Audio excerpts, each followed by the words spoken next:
حي على الفلاح.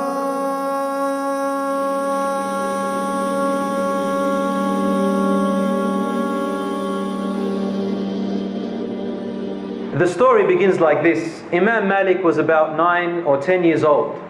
He was a cheeky little boy when he was a child. And he didn't listen to his parents much. They had a bit of a hard time with him. He had pigeons and he used to herd pigeons. That's what he used to do as a child. When he was sitting at the dinner table, his father tested his children with a fiqh question, understanding of the laws. Malik didn't know the answer, but his older brother knew the answer quickly. His father said to Malik, the pigeons distracted you from knowing knowledge. And this struck Imam Malik right in the heart as a child. It angered him. It angered him to make a decision. Not to fight with his brother or to get jealous. The anger was the motivation. The other aspect was that his mother, when she saw that he was angry, she took him and made him take a shower. Then she dressed him with really nice clothing. And she put perfume on him and she made him look really well groomed, presentable, in the highest esteem. And she said to him, I'm going to take you to learn knowledge behind the Imams in Medina. He said, but mother, I want to become a singer. He had a nice voice. But his mother was very smart and wise and said to him, son, you know, singing is not just about the voice. Singing comes with good looks. And you don't have it. You don't have good looks. You don't have it. You don't have what it takes. Even though Imam Malik was very good looking. So she took him to the Medina Masjid al-Nabawi. Over there he saw 70 Imams giving 70 different classes at once. She chose for him a particular scholar. She chose an Imam by the name of Rabi'a ibn Abdul Rahman. Rabi'atul Ra'i, the garden of the best opinions. The first thing his mother said to him was this. She looked him in the eye and said to him, son, I put you with this Imam not just so you can learn his knowledge.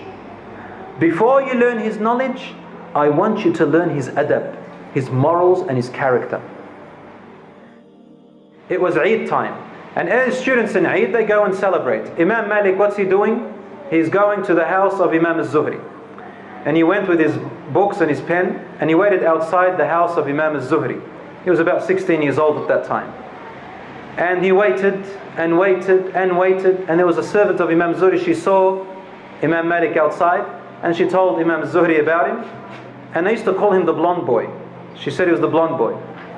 And he said, let him in. So he came inside, and Imam al-Zuhri thought that, he's coming to eat the Eid food with him. So the Imam put in front of Malik, and Imam Malik looked at it and said, I don't want food. He said, what do you mean you don't? Then why are you here? He said, teach me. Tell me hadith. He said he sat down and he taught him 40 hadiths with their chain of narrations. And the Imam's writing it. Then the Imam says, teach me more. And he said to him, Imam Zuhri, go first and learn these and then come back, I'll teach you more. He said, I've learned them. He said, really? He said, yes. He said, give me it. Gave it to him, says, tell me. And he said them all with their chain of narrations without a single mistake at all, just by writing them once. When he did that, Imam Zuhri looked at him and he said, Qum, stand up. Stand before me. Stand, for you are one of the vessels of knowledge. You are one of the exceptions which Allah made. Allah bears witness of greatness to Himself, that there is no God worthy of worship but Him.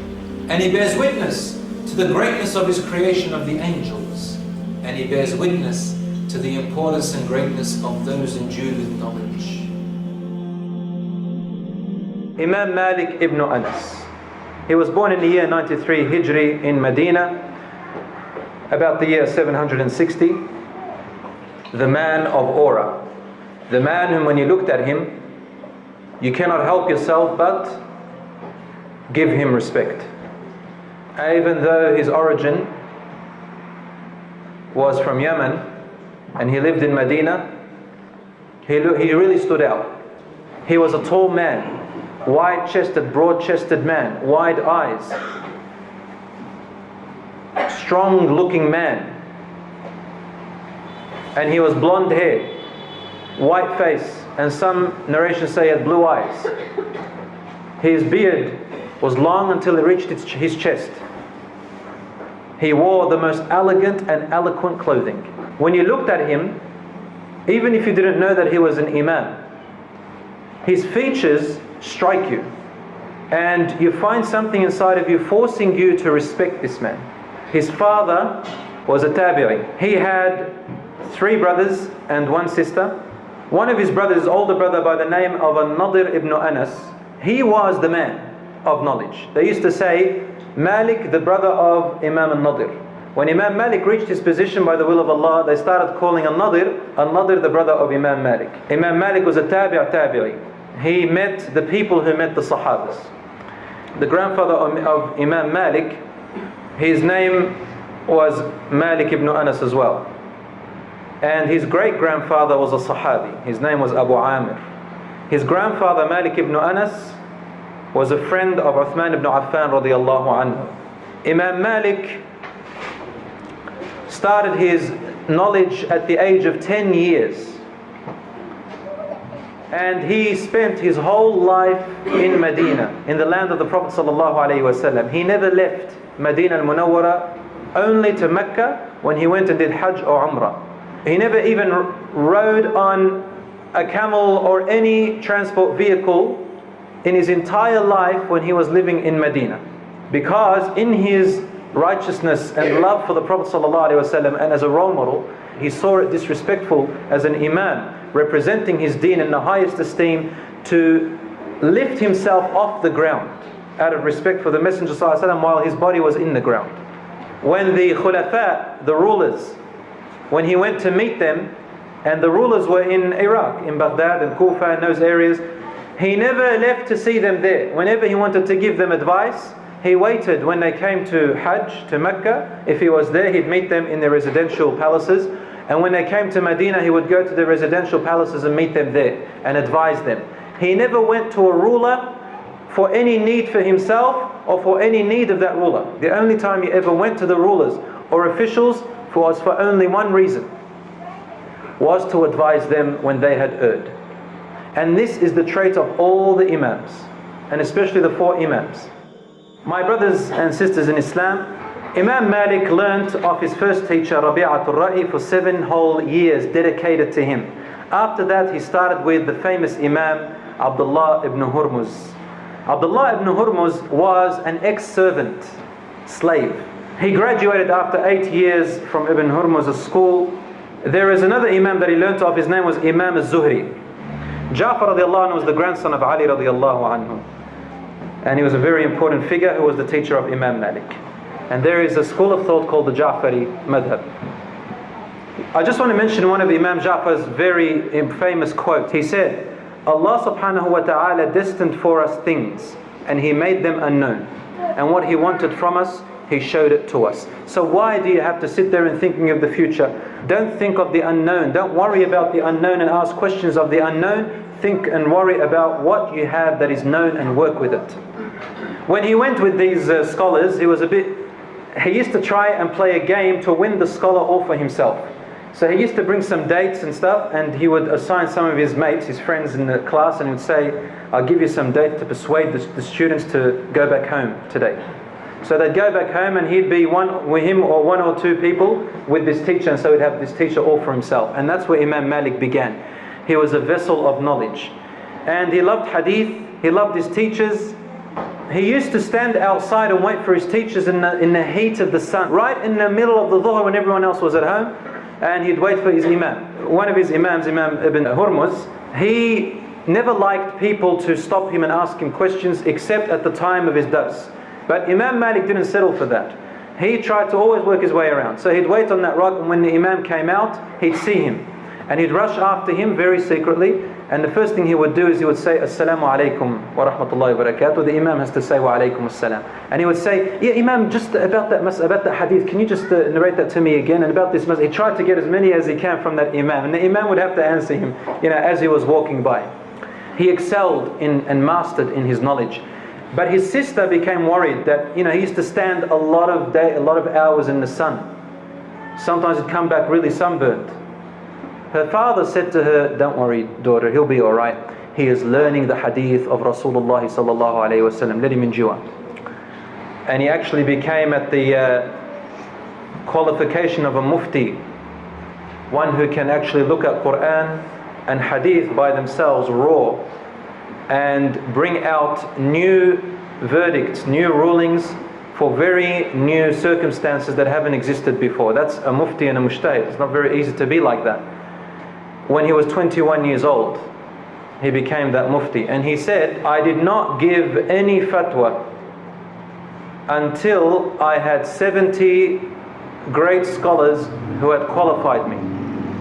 These were 70 of the greatest imams, fuqaha, jurisprudence, scholars of Medina, 70, who qualified him to be ready. They said, you are now ready to derive your own opinions, obviously based on dalil, from raw Quran and raw hadiths.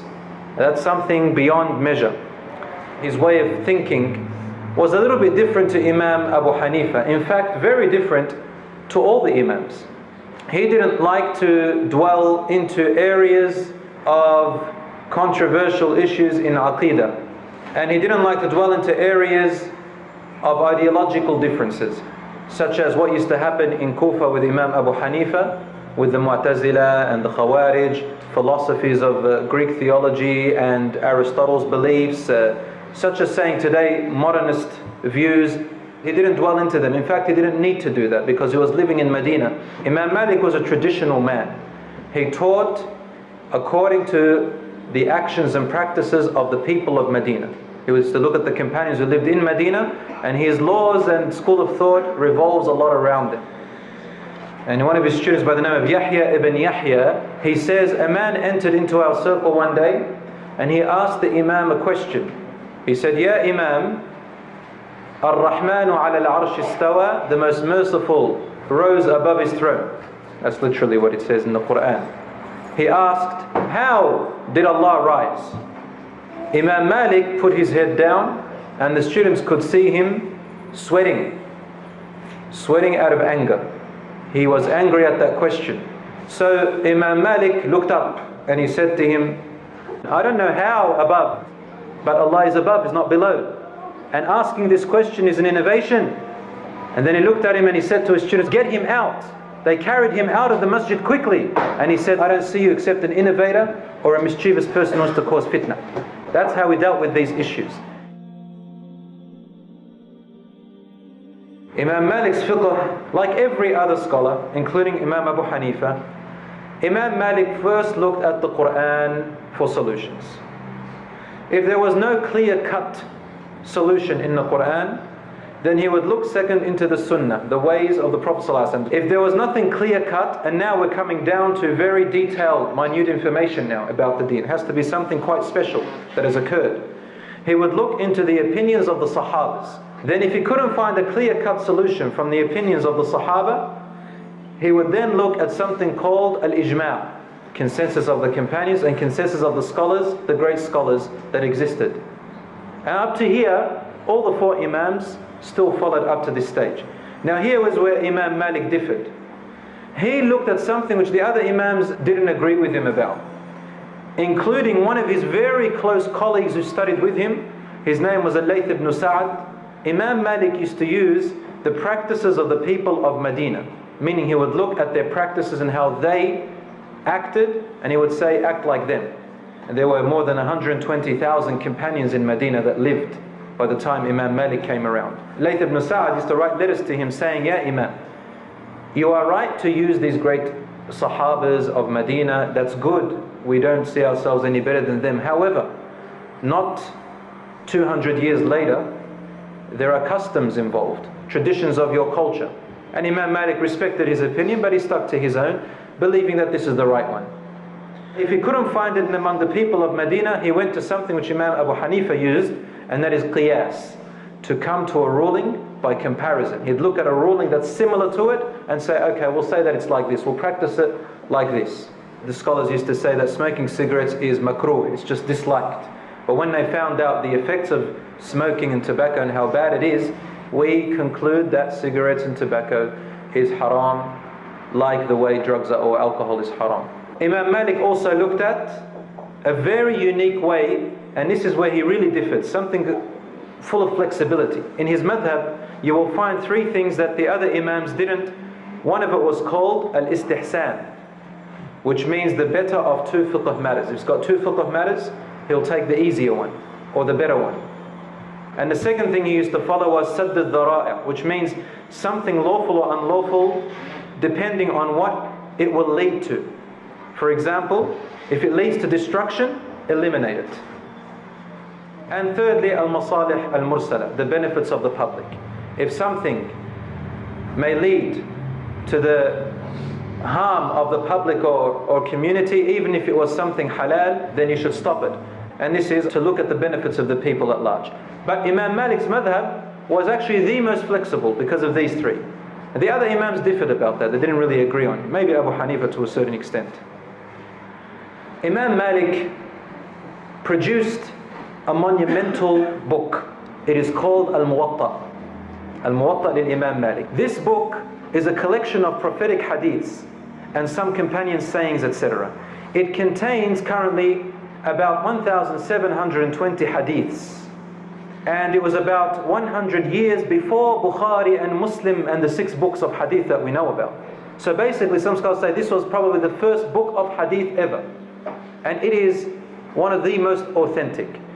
Now this book, it took about 11 years of Imam Malik's time to complete.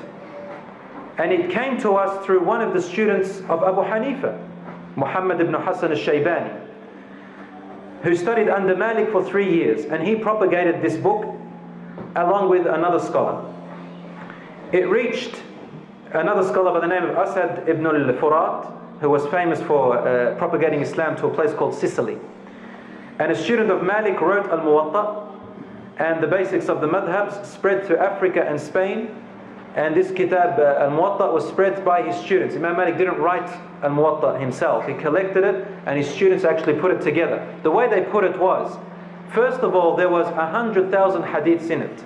From the 100,000, 9,000 were taken as being most authentic. And from the 9,000, we finally ended up with 1,720 most authentic hadith till today. That among them are several of them which Imam Malik narrated himself. We called it the golden chain. They are the most authentic hadiths existing today. Any hadith of the Prophet ﷺ that had the following chain: from Malik, who heard it from Nafi', who heard it from Ibn Umar, who heard it from the Prophet ﷺ. If you see that chain before any hadith, the scholars unanimously say this is the strongest chain of narration to exist in any form of hadith. They call it the golden chain. Imam Shafi'i says about Al-Muwatta, no book before the book of Allah was more authentic and accurate than Al-Muwatta. Keeping in mind that Bukhari and Muslim weren't existing at that time. Imam al-Mansur, who was the Khalifa at that time, remember we mentioned him, it existed at the time of Abu Hanifa, he came up to Imam Malik at the Kaaba and he said to him, Ya Imam, I want this book to be copied and printed and distributed, and I want it to be the main source and every other book of hadith to be destroyed and burnt. Imam Malik said to him, no, don't do that. For there are people who receive knowledge from their imams and from different sources, and there could be sources that are not known to me. To take only my book and refuse all the rest is a dangerous thing to do. Don't take away all the other knowledge just based on mine, for I am a man of knowledge and there's still more for me to learn. And this is the way the Imams always spoke. Imam Malik's greatest fear, someone asked them a question and they've got to give them a verdict.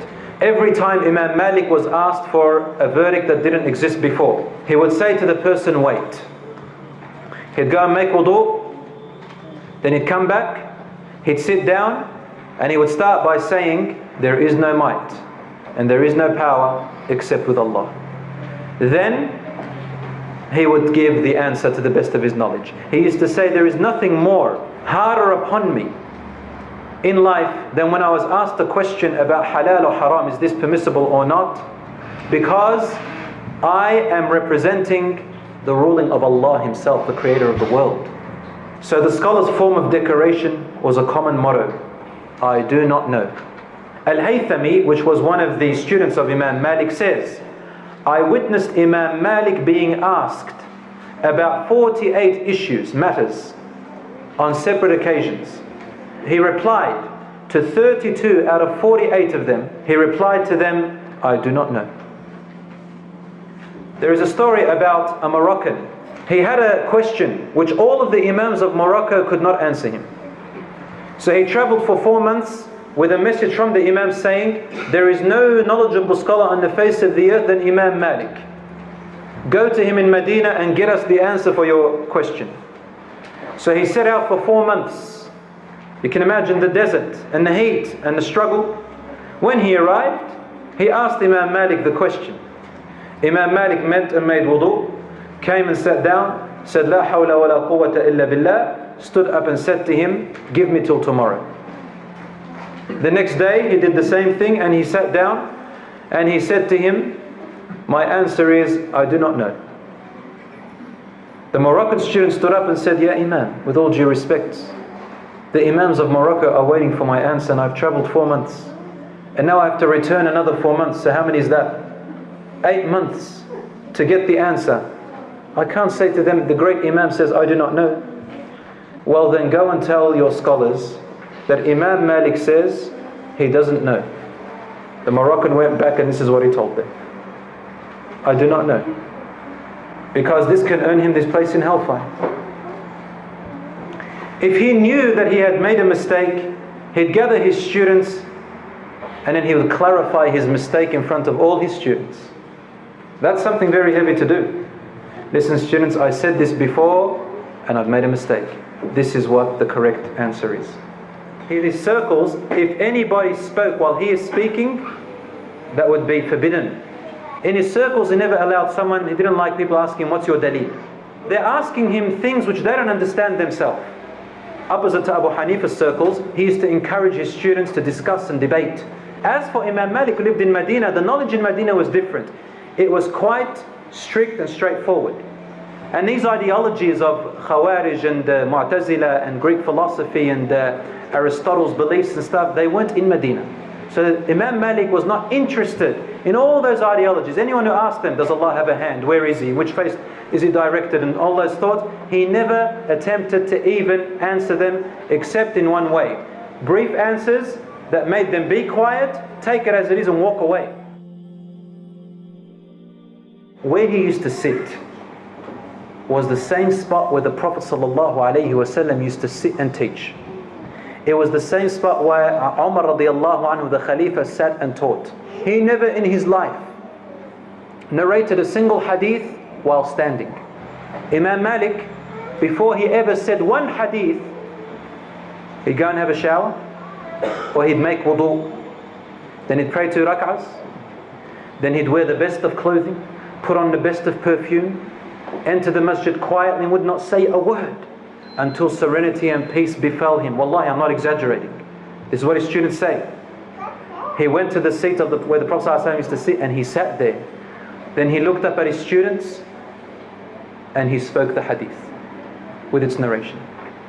That's how Imam Malik narrated hadith. Imam Malik, he went against the norms, yes, of the scholars, which is to accept the gifts from the scholars. I'd like to say that all 4 Imams, even though they had different ways of dealing with the government, all of them got imprisoned and all of them got tortured, including Imam Malik, even with the way Imam Malik dealt with them. Imam Malik witnessed the fall of the Umayyad dynasty and the rise of the Abbasid dynasty. He witnessed 8 Khalifas in the time of the Umayyad dynasty and 5 Khalifas in the time of the Abbasid dynasty. He lived 90 years or 86 or 90 years, making him the longest living among the 4 Imams. The point is that Imam Malik was courageous, and this is proof that him taking the gifts did not mean that he was a government puppet like some of the scholars today. He was not a government scholar. Once Harun al-Rashid, he gave 3,000 dirhams to Imam Malik. And he said to him, when these 3,000 dirhams reach you, I want you to come immediately to my palace with my royal order. He had to leave Medina and go to Iraq, to Baghdad. Imam Malik never left Medina, and he insisted on never ever leaving it. A letter to come to me to Baghdad because of the 3,000 dinars. He sent the 3,000 dinars back, saying to him, I will never leave Medina. In other words, keep dreaming. So what did Harun al-Rashid do? To show you how much they respected him, he sent him double, 6,000 dirhams with no conditions. So Imam Malik looked at the wealth and looked at his students and says, the Prophet ﷺ says, whoever leaves something for the sake of Allah, Allah will give him something better. And he distributed among his students and himself. Just showing you that if he was a government scholar, would he say something like that? Never. Now, because of this truth, something happened, and he had to face a terrible ordeal. He clashed with the state. Every Imam clashed with the state. A revolution against Abu Ja'far al-Mansur began. And Imam Abu Hanifa was about in his 60s at that time. And the people who started this revolution were people from the Prophet's family. And the leader of the revolutionists was led by Muhammad al-Nafs al-Zakiyya, who was a descendant of Imam Hassan ibn Ali radiallahu anhu. And Imam Malik, he supported the leader of this movement. If Imam Muhammad al-Nafs al-Zakiyya, a great Imam, if he became the new ruler, then it would be better. This is what Imam Malik thought on the inside. What happened was, the governor of Medina, so he started going around basically forcing the people to pledge allegiance for him. And the people didn't like this, so the revolution increased. One day someone asked the Imam Malik a question, which had a political motive behind it. And Imam Malik knew this, is very smart. The question was, if a man was forced to divorce his wife, and he divorced her, does the divorce count? Imam Malik said, in fiqh and Islam, nothing is valid out of force. So the Khalifa found out, and he sent news for the Imam to stop saying what he was saying and never to repeat that rule, that verdict again. The Imam replied, I cannot conceal knowledge if I know it. So they sent a spy to one of his circles, and this spy asked the question again to check if this Imam really meant what he's saying, to test him. So he asked him the question, and the Imam answered him exactly the same answer as before, knowing the political consequence of it. The result of this was, there was an order to capture Imam Malik in Medina to the governor, the prince of Medina. They captured him, imprisoned him, and they tortured him. He was beaten so badly until his arms became disabled, and his shoulder, his right shoulder, was dislocated.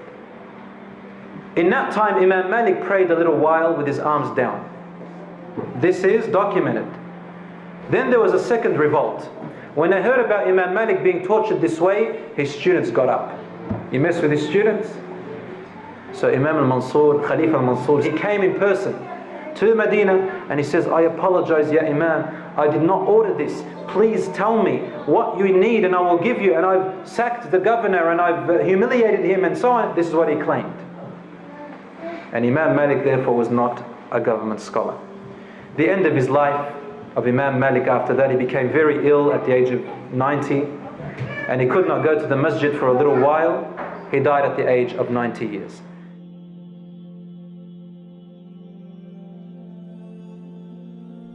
A young man, the age of about 13 years old, in the time of Imam Malik, when Imam Malik was in his middle ages, a young boy by the age of 13, his mother from Mecca, his mother said to him, my son, you are now well known. You have memorized the whole Quran, and you have memorized hadith, and you have memorized poetry. I want to send you to Imam Malik to learn his adab, his character, before you learn his knowledge.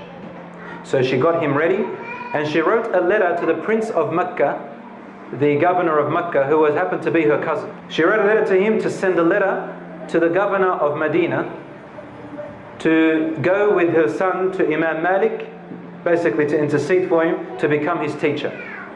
So this young boy took this letter from his mother and sent him off. Young 13-year-old going through the deserts to Medina, seeking knowledge.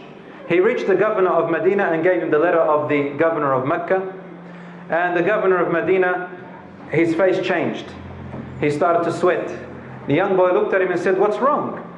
He said, "Wallahi, if the governor of Mecca asked me to walk barefooted in the middle of the desert with nothing on my head, it would be easier than for me to go to Imam Malik's house." Because he had so much respect for him. So the boy innocently said to him, "Well, you don't have to go to him, make him come to you." The governor of Medina laughed and he said, "Come on, let's go." So he went to Imam Malik's house. They knocked on the door and the housemaid, the servant of Imam Malik, answered, and they asked for Imam Malik. She said to him, "Listen, if there is a religious question, right now is not the time. Write it on a paper and he will answer it for you. If you want to learn hadith, go to his circles of dars, they'll be in a certain time. And if it's a government issue, this is not the time, there's another time for it." So the governor of Medina says, "I have a letter for him from the prince of Mecca." So then the young boy says, a big, tall man, blonde, white, colored eyes, unexpected from the people of Medina, came to the door. Says, I looked up at him and the servant lady brought him a chair, he sat on it. And then he said, "What does the governor of Mecca want from me?" And the governor of Medina just gave him the paper without a word. When Imam Malik read this paper, he threw the paper away saying, "La hawla wa la quwwata illa billah." Has it come to this that knowledge now needs connections? He looked at the young boy and the young boy said to him, "May Allah straighten the path of the Shaykh." He said to him, "I am from the lineage of the Prophet sallallahu alaihi wasallam." So now, basically, he obliged the Imam to listen to him. "Ana Qurashi.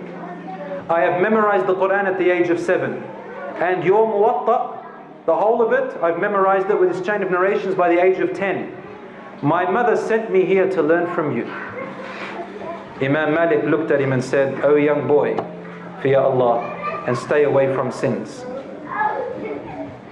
If you do so, there will be something of your future if you apply these two advices." Does anyone know who the young boy was? He was Imam Muhammad ibn Idris al-Shafi'i.